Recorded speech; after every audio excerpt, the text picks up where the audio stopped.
Wong Finance. Yeay. Senang rasanya nih ya, kita berjumpa lagi di podcast Wong Finance dan kita akan ngerumpi bareng. Nah, kira-kira apa topik yang akan kita bicarakan? Saya kasih spill dulu ya, yaitu inclusive leadership. Nah, kali ini saya masih ditemani oleh rekan saya yang akan menjadi co-host. Siapa dia? Halo Wong Family, sampai berjumpa lagi dengan saya ya, Ardia. Hari ini saya menemani Mas Ferry kembali di podcast Wong Finance bertemakan inclusive leadership. Apa itu Mas Ferry? Eksklusif sekali ya. Nah, siapa kali ini yang akan menjadi guest star kita? Ya, Wong Family, hari ini kita belajar mengenai inclusive leadership bersama dengan Bapak Ekantowi Yonosuno selaku Chief Human Capital Officer. Selamat siang Bapak Sunu. Semangat pagi Ferry, Ardian, semangat pagi Hey Powers. Tetap semangat. Gimana kabarnya nih Pak Sunu nih? Wah, puji Tuhan. Puji Tuhan. Sehat ya, kita Pak, diberikan kesehatan sampai hari ini dan WOM juga diberikan kemampuan untuk terus bertumbuh. Nah, tentu saja kita pengen WOM kedepannya dengan terus bertumbuh. Amin. Nah, seperti yang Pak Sunu sampaikan, mudah-mudahan di tahun ini ya Pak ya kita semakin bertumbuh nih. Dan untuk mencapai pertumbuhan itu maka kira-kira dipersiapkan para leadernya ya Pak Sunu ya. Iya. Dan yang akan kita bahas adalah tentang inclusive leadership. Leadership. Ya. Nah, kamu tahu nggak sih sebenarnya inclusive leadership ini? Nah itu saya sering dengar ya Mas Ferry, tapi mungkin belum tahu nih definisinya apa sebenarnya, kemudian ciri-ciri leader yang inklusif itu seperti apa. Kita belajar bareng ya Mas Ferry mungkin hari ini bersama Pak Sunu. Tentunya ya. Nah, tanpa berlama-lama lagi dan penasaran, Pak Sunu mohon izin Pak, karena kita membahas topik tentang inclusive leadership nih Pak. Ya. Kita mungkin bisa tahu dulu ya sebenarnya definisi inclusive leadership itu seperti apa ya Pak Sunu ya? Oke, thank you Ferry, ya Ardia dan Powers. Kita selalu memahami bahwa suatu organisasi atau khususnya WOM ini hanya bisa bertumbuh dengan cepat kalau memiliki ya setidaknya 2P yang harus kita 2P. yaitu people dan proses. People and Ini akan process. jadi fokus kita di tahun ini. Ya, people dan proses. Nah, human capital ya bertanggung jawab terhadap people. Nah, people bagaimana yang bisa mensupport bisnis ini, atau nah people ini ya kalau kita lihat dalam struktur organisasinya itu semua tergantung pada leadernya. Ya pastinya. Nah, leader bagaimana, leader yang mempunyai pola atau gaya kepemimpinan atau cara kepemimpinan gimana? Banyak orang sekarang mempunyai gaya kepemimpinannya. Ya, ada gaya kepemimpinan yang sekarang yang cocok, kira-kira cocok dengan kondisi sekarang, cocok dengan kondisi anak-anak atau manpower tenaga kerja kita sekarang yang banyak di usia muda, ada kadang kita ketemu dengan Gen Z gitu, ya kan? Udah Gen Z, strawberry lagi, ya kan? Kadang-kadang orang bilang, wah ini orang yang nggak tahan. Tapi bukan harus disalahkan mereka. Ya, betul. Mereka ini kan korban keadaan. Adanya memang begitu, ya kan? Mereka serba dimudahkan. Orang-orang yang serba dimudahkan, apalagi yang zaman COVID, semua perkuliahan mereka ini dari kamar, online, ya kan? Dia ngalamin nggak? Ngalamin Pak. Ya, kuliah di kamar, kuliah di kamar online. Yang kadang-kadang separuh badan aja, gitu kan? Ya kan? Kemudian udah separuh badan, kadang-kadang nggak mandi, ya kan? Baru itu langsung kuliah, ya. Kemudian pesan makan, kebutuhan makan semua bisa lewat daring, ya kan? Kadang-kadang kalau mereka yang kos, mahasiswa yang kos, ya kan? Kemudian cucian juga ditaruh di depan, ada yang pick up, semua serba dimudahkan. Teknologi dulu orang baca buku ke perpustakaan, sekarang enggak. E-book ya Pak ya? Iya, e-book semua bisa dimudahkan. Nah, itulah yang membentuk karakter orang-orang tenaga kerja saat ini. Ya, setelah mendapatkan kemudahan, makanya dia maunya instan. Nah, tapi jangan salah, mereka pinter-pinter dan ya inovatif karena sumber bacaannya banyak. Nah, inilah yang diperlukan sekarang ini, di era sekarang ini diperlukan seorang leader yang inklusif. Ya, tadi ya kita ngomongin leader yang inklusif. Jadi leader yang inklusif itu adalah boleh dikatakan seorang yang mempunyai kemampuan leader sebagai pemimpin, ya, pemimpin yang bisa mengelola tim. Nah, sekarang bukan kayak atasan dan bawahan ya. Iya, beda ya kan? cara. Tapi bagaimana sekarang kita merangkul mereka ya sehingga memiliki kemampuan mengelola ya. Nah, baru mengelola kemudian memimpin mereka. Jadi dikelola dengan baik kemudian dipimpin dengan cara-caranya. Nah, karena mereka apa? Mereka ini kan orang-orang yang sudah terkontaminasi dengan teknologi dan sebagainya, sehingga tahu sumber-sumber informasi dan sebagainya, sehingga bisa memimpin dan mengelola tim itu dengan adil, terbuka, ya, kemudian bisa menghargai keberagaman, ya, kita nggak bisa perlakukan orang per orang itu, ya, dengan sama, karena orang mempunyai latar belakang yang berbeda-beda, ya kan? Ya, sehingga mereka bisa apa? Bisa menciptakan lingkungan kerja yang inklusif, lingkungan yang menyenangkan. Ya. Jadi bekerja itu sekarang dicari ada menyenangkan. Iya. Ya, bukan orang merasa bekerja, makanya Ferry dan Ardia mungkin sekarang banyak instansi atau perusahaan-perusahaan yang tempat kerjanya seperti kafe. Iya, ya, ada kan? meja biliarnya. Ya. Berbeda ya sekarang tuh. Ya kan, mungkin ada tempat leyeh-leyeh sambil kerja dan sebagainya. Karena tempat kerja yang menyenangkan sehingga mereka terdorong untuk ya berinovasi, kreatif, dan kemudian apa? Di mana mereka melakukan kreativitas dan hasilnya dihargai sebagai bukti ya kontribusi. Ya, jadi mereka diberikan kesempatan untuk berkontribusi. Ya, jadi itu kira-kira sekarang tuntutan seorang leader, yaitu bisa mengelola. Bisa mengelola, kemudian memiliki kemampuan mengelola tim dengan sehingga menghasilkan ya tim-tim yang bekerja dengan senang. Kenapa bisa senang atau suasana kerja yang dibangun seorang leader yang inklusif adalah mereka yang bisa membuat itu senang. Ya kan, buat senang sehingga menciptakan kemampuan mereka ya bisa menciptakan suasana yang bisa membangkitkan inovasi sehingga kemampuan mereka untuk berkontribusi dengan baik. Pak. Itu. Nah, ini kira-kira gambaran besarnya. Gambaran besarnya tuh. Itu. Ya. Berarti memang terjadi perubahan ya Pak Sunu ya. Memang zaman ya tidak semua sama gitu, pasti ada perubahannya. Nah, kalau yang sekarang berarti dimulai dari kebahagiaan, kesenangannya dulu Pak Sunu ya. Maka dia akan memunculkan suatu kreativitas dan juga inovasi nih Powers. Ya. Baik. Terima kasih nih Pak Sunu nih. Kita jadi tahu definisi tentang inclusive leadership jadinya nih Powers. Ya, betul ya Powers ya. Jadi yang tadi mungkin kita tangkap leader yang inklusif itu seseorang yang bisa merangkul tim sesuai karakteristik timnya masing-masing ya Bapak ya, dan bisa menciptakan lingkungan kerja yang nyaman gitu untuk timnya.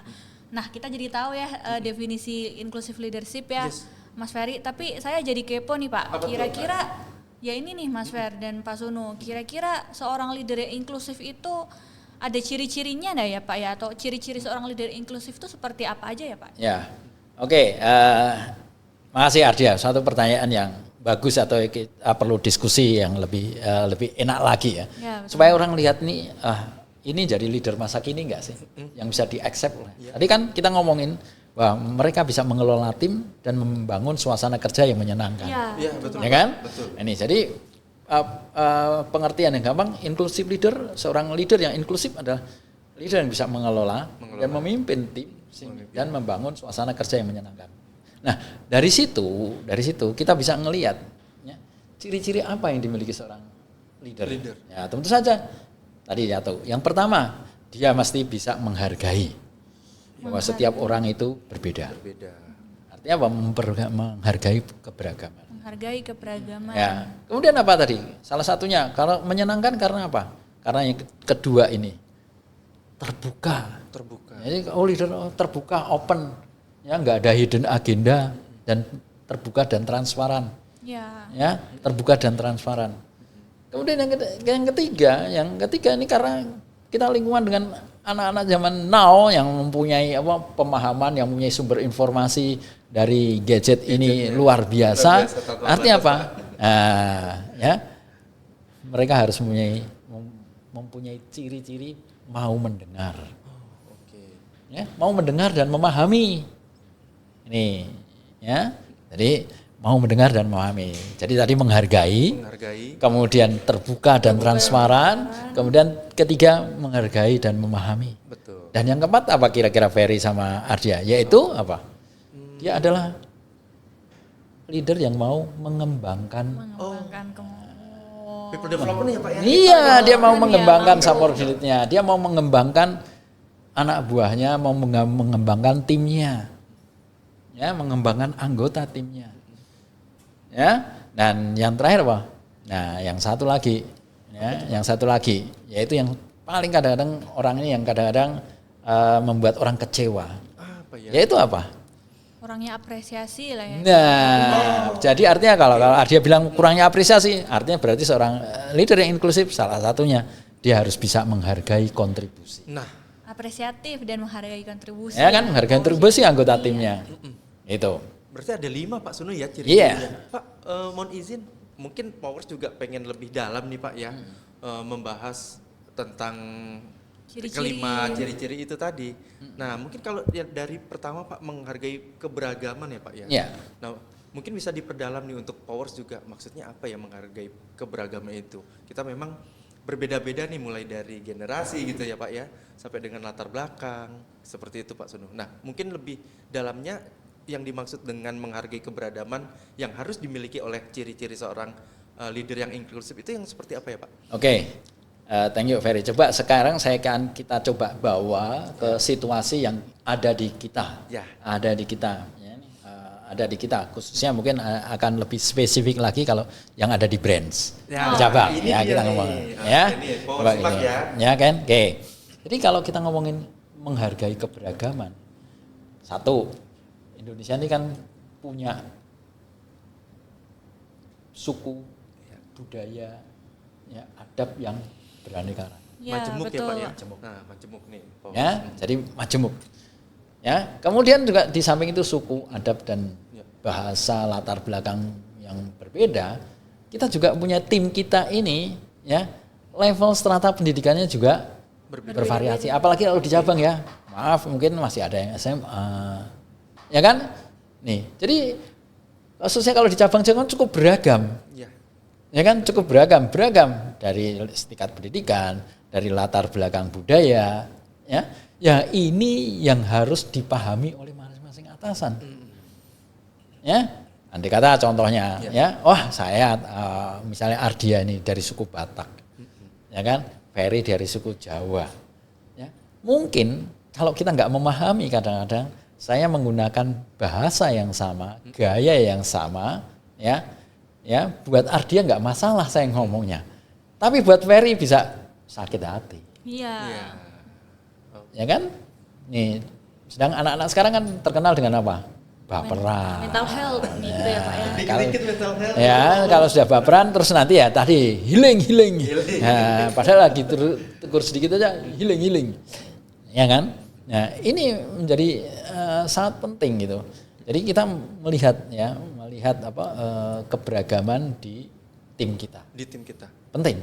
Nah, level pendidikan kita juga cara nanti kalau kita ngomong berkaitan dengan development, kita cara ya, ini yang teman-teman kita yang SMA, ini teman-teman kita yang S1. Ya kan? Kemudian mungkin juga ada yang S2 atau sekarang lagi ada kuliah mendapat beasiswa dari kita di S2. Itu juga treatmentnya berbeda-beda. Iya. Ya, jadi kita menghargai benar-benar melihat keberadaan tim kita itu apa adanya. Kita nggak bisa kalau orang Jawa bilang ya pukul rata. Nggak bisa ya. Ya kalau bahasanya Ardia gebyah-uyah. Pukul rata. Oh enggak, ya kan? Jadi ini orang pun approach-nya seorang leader pada masing-masing tim itu akan dengan cara yang berbeda-beda. Ya.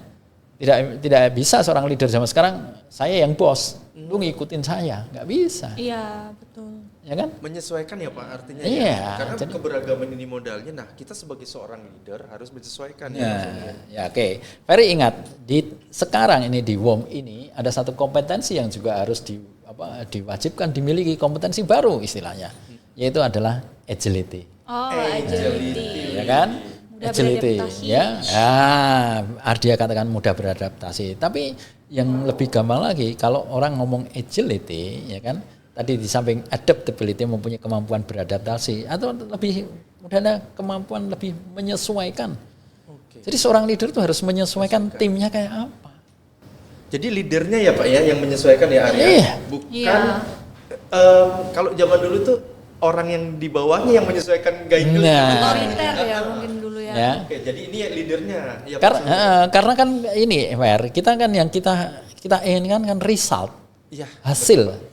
Jadi hasil daripada organisasi. Kalau di cabang result hasil daripada profit cabangnya itu. Cabangnya hasilnya apa? Profit. Jadi kita dengan orang yang ada ini, ya bagaimana kita bisa menciptakan productivity lebih baik sehingga kita mempunyai profit yang lebih baik. Itu. Ya kan? Karena ingat lagi seorang kepala cabang itu adalah representatif daripada CEO gitu. Jadi kalau kita urut dalam organisasi, kepala cabang itu representatif daripada BU head. BU head itu adalah representatif daripada CEO, ya kan? Nah, CEO representatif dari pemegang saham. Artinya menjadi seorang kepala cabang itu harus merupakan wujud nyata ya, deliverable dari seorang pemegang saham. Ya kan? Yang tujuannya apa? Pemegang saham profit. Iya, pasti. Ya kan? Nih, jadi yang dicari itu. Jadi bagaimana kita menggunakan sumber yang ada, menghargai apa yang ada dengan bermacam-macam keberagaman. Bagaimana kita kelola itu dengan maksimal, dengan baik, dengan menyenangkan sehingga menghasilkan kinerja yang lebih baik. Nah, yang kedua kali Pak Sono ya. Apa ya tadi yang kedua ya? Yang kedua tadi terbuka dan transparan itu Mas dia. Ferry. Terbuka dan transparan ya. Nah, Ya, gimana itu Pak? Mungkin detailnya, mungkin kan ya bisa dipahami ya Pak bahwa seorang pemimpin yang terbuka dan transparan itu pasti akan memberikan rasa trust atau kepercayaan oleh bawahannya begitu ya Pak ya. Tapi mungkin bisa supaya Powers lebih paham ya Pak ya, terbuka dan transparan ini wujud nyatanya seperti apa yang mungkin bisa diaplikasikan di kehidupan aktual atau pekerjaan sehari-hari begitu Pak. Oke. Thank you Ardian Ferry. Jadi kita kembali lagi. Saya akan lihat saya akan coba mewujud nyatakan inclusive leader ini dalam keseharian kita, khususnya sebagai seorang branch manager, kepala cabang. Kepala cabang yang terbuka dan transparan itu ya kayak apa sih? Satu, dalam berkomunikasi itu apa adanya. Kemudian apa? Setiap keputusan itu harus ada dasarnya. Oh, oke. Reasonable. Iya. Setiap keputusan yang diambil ada reasonable. Sehingga pada waktu ya tim menanyakan kenapa begitu, why, dia sudah punya jawaban yang tepat. Dan jawabannya adalah jawaban-jawaban yang masuk akal, transparan, tidak ada hidden. Ya, apalagi bekerja di industri ini, di cabang, segala sesuatunya diukur dengan angka. Iya. Ya kan, angka. Ya. Artinya kalau kita melihat seseorang yang perform dan wajib dikembangkan, ya dia yang lebih berhak. Ya kan? Iya. Berhak. Kalau dia misalnya pertanyakan, loh, saya mempunyai performan yang baik, ya kan? Performan yang baik. Untuk berkembang lagi, masih kekurangan apa yang harus saya miliki? Ini harus disampaikan juga. Kalau kamu berkembang baik misalnya, ya kan? Misalnya kamu tuh performan udah baik. Sekarang ya kamu ya coba kamu tingkatkan kemampuan kamu ya berkomunikasi dengan tim yang baik. Ya, kalau sekarang kamu sebagai seorang petugas lapangan, CMO atau kolektor, mungkin kamu banyak bekerja sendiri.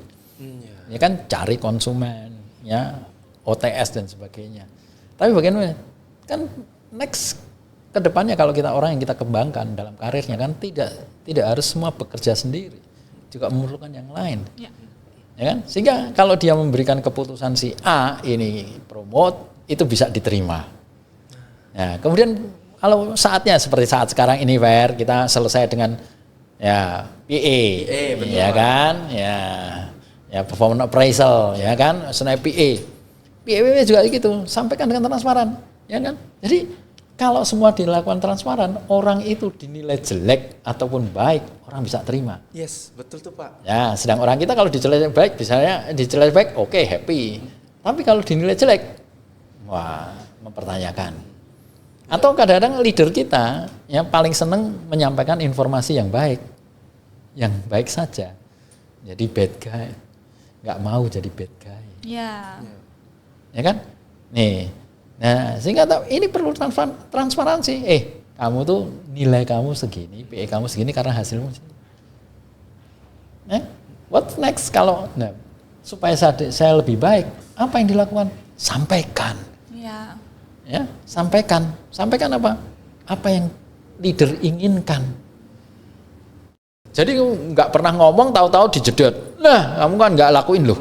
Saya kan nggak pernah diminta. Tidak pernah ditegur juga atau di feedback gitu. Iya, nggak pernah di feedback. Ya. Jadi semua kita harus ngomong secara terbuka dan transparan. Ya. Ini yang bisa kalau seorang leader atau kepala cabang itu dengan timnya ya terbuka apa adanya, ya disampaikan apa adanya, baik yang kurang atau lebihnya, ya akan membuat semua orang tuh menerima gitu loh. Itulah arti daripada terbuka dan transparan dari seorang leader. Baik Pak Sunu, berarti memang itu sangat penting bagi seorang leader ya Pak. Sekalipun hasilnya kurang memuaskan, tetapi si leader itu transparan menyampaikan dan memberikan feedback juga kepada bawahannya supaya bisa melakukan perbaikan, itu akan bisa lebih diterima. Iya benar. Dan keterbukaan itu berdasar data juga ya, jadi bukan subjektif kamu jelek, itu bukan ya. Betul. Tadi ada 5 ya Arya. Iya. Ciri-ciri yang ketiga, sebentar saya ingat dulu. Sebenarnya itu nyambung sih Mas ke yang ciri-ciri yang ini dulu Mas, yang people development ya tadi kan kita tadi ngomongin sempat ngomongin tentang salah satu ciri leader inklusif kan dia kan terbuka salah satunya kalau misalkan ada timnya yang berhak untuk dipromot atau timnya yang mungkin PA-nya masih kurang gitu, dia harus bisalah mengembangkan timnya dengan cara salah satunya di transparan. Nah itu saya ingat nih, berarti yang ketiga itu adalah mendengarkan dan memahami. Nah kira-kira gimana nih Pak ciri-ciri seorang leader yang dia mau mendengarkan dan memahami Pak? Oke. Ferry, Ardia dan Power semuanya ya. Coba kalau kita Anda mungkin yang di cabang, kalau ngelihat pemimpin Anda ya kan ya. Itu mendengarkan apa yang menjadi masukan Anda, mendengarkan apa yang menjadi ide Anda, kira-kira apa yang Anda rasakan. Jadi kalau Anda punya leaders yang mau mendengarkan, kita tidak pernah ide kita itu belum jadi pun, ya belum selesai sampaikan idenya sudah di-cut, enggak begitu, ya tidak seperti itu. Ya, akhirnya nanti akan membuat orang itu enggan. Ujung-ujungnya apa sih? Kalau saya berinisiatif ujung-ujungnya ya bos yang bener kok. Ya kan? Kalau zaman dulu ada istilah ya undang-undang 1, hukum pertama, bos nggak pernah salah. Nomor 2, kalau bos salah merefer nomor 1. Nggak ada selesainya, nggak ada itu. Itu adalah yang otoriter kayak kepemimpinan seperti itu. Tapi di sini leaders ya yang inklusif adalah yang mau mendengarkan dan memahami. Ya. Jadi mendengar tidak cukup mendengarkan saja, tapi memahami apa yang dia sampaikan, kira-kira apa yang mendorong latar belakang. Dan seorang leader yang bisa mendengar dan memahami itu akan menjadi makin kaya. Karena apa? Mendapatkan informasi yang lebih. Ya, sebagai wahana brainstorming untuk pengambilan keputusan. Kalau sumber informasinya bertambah, pengambilan keputusannya akan menjadi semakin lebih baik. Seorang leader ya ini harus bisa memposisikan pada posisi bawahannya sehingga dia mampu menyerap apa yang menjadi idenya, apa yang menjadi keinginan, ya kan? Apa yang menjadi inspirasi dari mereka. Ya? Pak, kok saya jadi ingat ya salah satu dari 7 Habits-nya Stephen Covey ya. Seek first to understand then to be understood kali ya Pak. Ya kan? Yang pertama apa? Mendengarkan. Nah itu makanya nyambung tadi. Saya jadi ingat itu sih Pak. Ya kan? Ya kan? Mendengarkan. Ya. Nih. Ya, mendengarkan itu lebih penting. Lebih penting. Makanya apa? Mendengar kemudian dipahami. Oh, maunya begini anak buahku. Sehingga setiap pengambilan keputusan tentu akan merefer pada tadi menciptakan suasana kerja yang menyenangkan. Iya. Ya kan? Makanya Tuhan aja katakan apa? Tuhan aja ciptakan manusia apa? Dua telinga. Tuh, Ya kan? Kiri dan kanan dan satu mulut. Artinya apa? Orang itu harus lebih banyak Mendengarkan. daripada berbicara. berbicara. Yang sulit itu kalau dalam teori komunikasi itu justru mendengarkan. Justru mendengarkan. Nah ini yang harus dimiliki oleh leader-leader Wom Finance nih, terutama leader yang menuju ke arah inclusive leadership Pak Sunu ya. Ya, ini memang agak sulit, ya agak susah. Apalagi kalau sudah merasa bos, gue manajer, gue kepala cabang. Nah, kadang-kadang kan kita juga harus mau menurunkan ego. Ya, kadang-kadang menurunkan ego supaya tim kita semangat, ya, sehingga hasilnya apa? Toh yang menikmati kita. Betul. Iya, betul. Ya kan kalau cabang itu sukses, capai sukses, yang glory siapa? Kepala cabangnya Kepala kok. cabangnya. Tadi 5 Arya, kita sudah bahas 3. Apalagi nih Ar, kok saya agak lupa nih. Agak nyambung tadi sama yang poin kedua, Mas, Apa tentang mengembangkan people ya, atau mengembangkan iya. kemampuan timnya nih, yang sangat tadi berhubungan mungkin dengan ketiga poin tadi ya. Sebenarnya merujuk ke sini nih, Pak. Nah, oke, ya, Ardia, Ferry dan Powers ya, ini yang makanya ini adalah inclusive leader yang menurut saya ya, saya dan dari beberapa literatur yang saya baca, yang cocok kita combine cocok untuk WOM, yang sesuai dengan WOM saat ini. Ya, dari beberapa ciri-ciri yang harus dimiliki, cukup 5 saja tadi ya, Pak. Yang cocok dengan seorang atau cocok yang saat ini menjadi priority. Ya, yang keempat ini mengembangkan orang. Ya kan, mengembangkan orang. Artinya apa? Ya kita harus tadi kita menghargai keberagaman. Ya kan, terbuka dan transparan. Mau mendengarkan, memahami. Nah, sekarang orang-orang yang tadi yang beragam, ya, kita lihat, ya, kita nilai dengan baik. Ya, kemudian kita coba memahami mereka. Nah, ini yang harus kita kembangkan. Orang mana yang harus kita kembangkan? Ya. Kita berikan kesempatan untuk belajar, kita berikan kesempatan berkembang.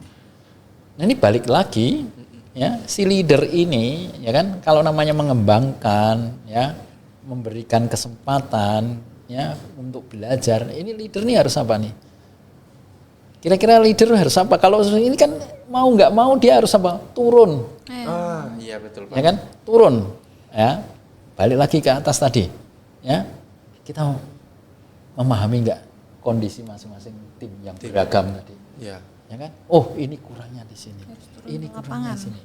Nah, mengembangkan kemampuan apalagi kalau di cabang-cabang kita nih. Ya. Jangan sampai, ya, teman-teman kita, tim di bawah kita itu hanya digedor oleh angka. Ya. Nih, mana targetmu? Mana aktivitimu? Tapi setiap aktiviti nggak nongol, ya, tidak pernah ditanya, ya, kenapa? Kemudian pertanyaan selanjutnya, apa yang bisa saya bantu? Ya kan? Jadi kalau mengelola, apalagi mengelola tim anak-anak sekarang, mereka ini kan butuh contoh. Ya, butuh contoh. Artinya dalam mengembangkan orang itu kita harus turun, seorang leader harus turun, ngajarin, kemudian mencontoh, memberi contoh. Kita harus memastikan setiap anggota tim kita tuh paham mengenai apa yang dilakukan. Ya. Kemudian mereka kalau sudah paham apa yang dilakukan, kita dorong mempunyai attitude can do, dapat dan mau. Ya kan, itu kita mengembangkan tim kita itu harus sampai pada posisi dapat dan mau. Ya, tidak cukup dapat saja tapi nggak mau bergerak. Tapi mau bergerak saja, mau motivasi tinggi tapi nggak punya kemampuan knowledge yang baik, ya syong juga. Iya. Betul Pak. Ya kan? Jadi sampai pada satu titik bagaimana kita mengembangkan tim kita itu sampai titik pada dapat dan mau melakukan. Nah, kalau sampai pada attitude, ya, itu dapat dan mau, ya tentu akan hasilnya maksimal. Saya ngembangin orang, dia berkembang karena memang kemampuannya. Tiba-tiba dia melebihi saya. Ada kekhawatiran itu harusnya jangan ya Pak ya. Justru bangga ya kita bisa menciptakan satu kader pemimpin ya Arya yang baru. Justru ini loh keberhasilan kita gitu ya Pak. Jangan merasa takut tersaingi justru ya Pak. Ya, ini yang harus kita, makanya continuous learning, ya, Kaizen continuous improvement itu harus tumbuh jadi kebiasaan atau menjadi habit di setiap cabang. Orang-orang di tim kita harus terus kita kembangkan. Ya, kembangkan. Kalau dia berkembang dan performanya bagus, kita kasih kesempatan untuk the next level. Tidak harus selalu di cabang kita, Betul, di tempat lain. Ya kan? Kita kasih kesempatan. Jangan orang yang bagus kemudian istilahnya Ardia dikekepi. Dipeluk aja. Wah, ini kalau ini pergi diambil yang lain goyang. Nah, kan dia juga kalau dia ngelihat bahwa dia itu dikembangkan, diajari oleh leadernya, atasannya, dia pun juga akan ke bawahnya. Kan mesti lu akan lebih cepat berkembang, lu akan lebih cepat naik next level kalau bawahan tim kamu di bawahnya siap untuk menggantikan. Betul. Iya kan? Ini kan jadi kebanggaan leaders. Nah gitu lah sih, harus dikasih contoh dari atasnya dulu. Mau nggak? Ya, mau ngajarin. Tadi knowledge itu berarti ngajarin. Ya kan? Kemudian ya can itu dapat. Dan do mau itu berarti kemauan. Iya. Mau melakukan. Ya, mau melakukan tuh. Ya, itu ada attitude, ya kan? Nah, kalau atasannya dikasih contoh, bawah dan ke bawahnya. Sehingga pengembangan people development itu never ending story. Iya. Betul Pak. Nah, bisa ditiru gitu loh. Ya? Oke, gitu. itulah ya. Powers ya. Ya, Ardia ya. Mengembangkan kemampuan yang dimiliki oleh tim itu adalah salah satu ciri dari leader yang inklusif. Nah, dan yang terakhir tadi ciri-ciri yang kelima itu kalau nggak salah ya itu menghargai kontribusi ya Pak Sunu ya. Apresiatif. Apresiatif. Nah ini maksudnya leader yang menghargai kontribusi itu seperti apa ya Pak Sunu ya? Ya, ini anak-anak sekarang atau mungkin juga kita pun juga begitu. Kalau kita melakukan sesuatu, ya kalau melakukan satu dan berhasil, ya ada nilainya, value-nya. Ya kan, kita juga butuh apa? Penghargaan. Bahwa apa yang kita hasilkan itu dihargai. Ya kan, kita mungkin secara material kita berikan insentif dan sebagainya. Tapi tidak hanya cukup insentif dan sebagainya. Ya kan, atas segala performance kita. Ya kan, nih akan lebih baik ya seorang leader itu ya misalnya dalam satu meeting dia akan kasih apresiasi pada tim atau tim ada timnya atau anak buahnya yang hari ini atau kemarin hasilnya lebih baik. Good job, thanks. Ya, good job, thanks. Hal yang simpel Pak. Hal yang simpel, ya apresiasi mereka. Ini. Tapi sebaliknya juga, ya kan pada mereka yang nggak apresiasi jangan disampaikan di situ. Ayo kita come to mama, come to papa. Dalam ruangan tersendiri kasih apa yang bisa dibantu. Ya kan? Tapi pada yang mereka berkontribusi dengan baik, ini harus diperlukan apresiasi, dihargai. Ya, menghargai keberhasilan, menghargai kontribusi. Ya, itu menjadi sesuatu yang keharusan. Jadi kalau seorang pemimpin yang inklusif, yang salah satu cirinya bahwa dia selalu menghargai, mengapresiasi, ya, mengapresiasi setiap. Nah, demikian juga kalau dia sampai pada level-level tertentu diapresiasi. Kalau misalnya diapresiasi, bagus, momen bagus kita berikan apresiasi. Mungkin kalau dia masih staff kita ikutkan ke MT internal. Bisa Pak. Ya kan, MT internal. Ini dengan tulus, ini bukan penghargaan. Jangan diikutkan MT terus merasa wah ada yang kurang cabang ini, orang bagusnya kurang, ini goyang, takut goyang. Enggak. Kalau dia ngajarin baik, mesti tim yang baik tadi, leader yang supervisor yang baik sebelum berangkat sudah tenang bos. Ini bisa ngerjain apa yang saya lakukan. Ya kan? Kalau dia merasa diajarin, dia akan juga ngajarin ke bawahnya. Iya. Gitu, ya. Betul, Pak. Nih. Jadi ini yang kita harapkan ini bisa menghasilkan pemimpin-pemimpin yang baik. Ya. Dan dengan pola yang menghargai kontribusi ini menjadi orang menjadi lebih semangat, ya kan? Dihargai. Dan ternyata yang menghargai orang-orang WOM tidak hanya WOM aja, kompetitor juga melihat. Makanya teman-teman kompetitor itu wah kalau lihat karyawan WOM, wow, ya kan? Ya makanya kita tagline-nya human capital, ya untuk WOM ini bagaimana human capital itu bisa menciptakan WOM menjadi pilihan spesial untuk bekerja dan bertumbuh. Special place to work and grow. Iya kan? Itu loh. Ini vision kita. Sehingga orang yang masuk ke WOM itu selalu berpikir karir. Karena memang didorong tadi ya Pak. Dorong dan kita mau sebagai leadernya mengapresiasi. Ya, orang terapresiasi tambah semangat. Ya, apalagi dia tahu journey-nya. Kita lakukan terbuka transparan nih kalau kamu capai segini. Gitu kira-kira Ferry Adrian. Oke. Nah, satu hal ya Iya, Pak. sebagai closing statement-nya ya nih. boleh, apa Pak. nih Pak Apa, Suni? Pak? Ferry dan Ardian ya. Tadi kita ngomongin inclusive leader, Ya. leader pemimpin yang inklusif. Nah kalau kita hari ini ngomongin ciri, Ya. ngomongin ciri-ciri, berarti kalau ciri-ciri itu ada sesuatu yang bisa dilihat oleh orang, Ya. bener nggak? Betul Pak, Ya? sepakat. Kalau kita ngomongin, ciri-ciri orang ganteng itu kayak gini, ya, ciri-ciri orang cantik kayak gini, ya kan? Iya, Nih, betul, ya. Nah ini kalau kalau melihat ciri-ciri berarti apa? Ini bisa dilihat, bisa dirasakan oleh tim. Iya. Bahwa leadernya ini adalah leader yang inklusif, ya kan? Ya jadi apa? Kalau kita ciri-cirinya bisa kelihatan, artinya tadi bisa kelihatan menghargainya, ya kan? Mau kemudian memahaminya, ya kan? Kemudian dia juga bisa Mengembangkannya, betul Pak. ya. Kemudian dia juga menghargai kontribusi, ya kan? Yang hal-hal inilah yang bisa nampak dalam keseharian. Oke, terima kasih sekali Pak Sunu. Ini pelajaran yang sangat berharga ya Arya. Iya, bagi kita juga ya Mas Ferry, kita jadi bisa refleksi diri dan Iya. harapannya teman-teman Powers yang mendengar juga seperti itu ya. Betul, pastinya dong ya, diimplementasikan ya Pak Sunu ya. Iya. Oke, baik. Nah Pak Sunu, mungkin kita nanti di sesi kedua ya Pak ya, kita akan banyak membahas lagi nih Powers nih tentang inclusive leadership. Kalau sekarang di sesi pertama ini kita membahas tentang definisi dan juga ciri-ciri supaya Powers juga penasaran. Jangan lupa ikuti sesi yang kedua. Kita akan membahas manfaat tentang inclusive leader ya dan juga cara mengembangkannya. Kira-kira seperti itu ya. Nanti kita undang lagi Pak Sunu. Pak Sunu, terima kasih Pak. Closing statement yang luar biasa, berharga sekali untuk kita Ya. di sesi pertama ini tentang inclusive leadership Pak Sunu. Ya.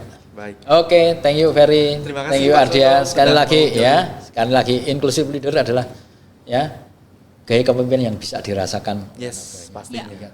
Sehingga mereka menghasilkan lingkungan kerja yang menyenangkan. Good luck, sukses untuk kita semuanya. Oke, sukses juga Betul, Pak sukses Sunu. juga Bapak Sunu, terima kasih. Nah, jangan lupa saksikan terus POW di Rumpi yang akan membahas tentang inclusive leadership di sesi yang kedua, tentu yang akan datang ya Ardia ya.